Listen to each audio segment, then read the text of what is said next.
Expliquez-nous, docteur, pourquoi les places dans les structures Alzheimer sont-elles si chères? Malgré le fait que l'immense majorité, 90% des établissements accueillent des malades d'Alzheimer, au point qu'ils constituent par endroits les 2/3 des résidents hébergés, 70% des malades d'Alzheimer sont maintenus à domicile. Pourtant, beaucoup de familles souhaiteraient une prise en charge adaptée dans un établissement spécialisé et entièrement sécurisé, capable de les soulager, que ce soit en accueil de jour ou lorsque le malade est au stade critique, de façon permanente. Hélas, ces familles se heurtent bien souvent au manque de place dans leur région, ou alors à des tarifs, hélas, bien trop élevés. Si bien que le plan Alzheimer 2008-2012 que nous avons évoqué précédemment prévoit, outre un panel de mesures spécifiques afin de faciliter la vie des malades et de leur entourage, la création de 12 000 places supplémentaires en EHPAD.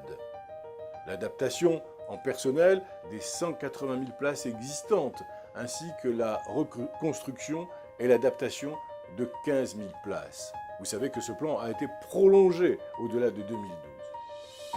Est-ce pour autant suffisant? Pas encore. Vraiment pas encore, à en croire les associations d'aide aux malades et aux aidants Alzheimer. Et cela malgré un effort entrepris sans précédent, puisque 1,6 milliard d'euros ont été engagés dans ce plan. Car ce qui pèse encore trop lourd pour toutes ces familles, déjà confrontées à une grande détresse humaine et parfois financière, c'est ce que nous nommons le reste à charge. Un reste à charge estimé à 1 050 € mensuels en moyenne, à savoir 570 € lorsque le patient est gardé à domicile et 2 300 € lorsqu'il est hébergé en établissement. Avec là, bien souvent, avec là encore des écarts de prix importants selon la région où l'on se trouve et le standing de l'établissement.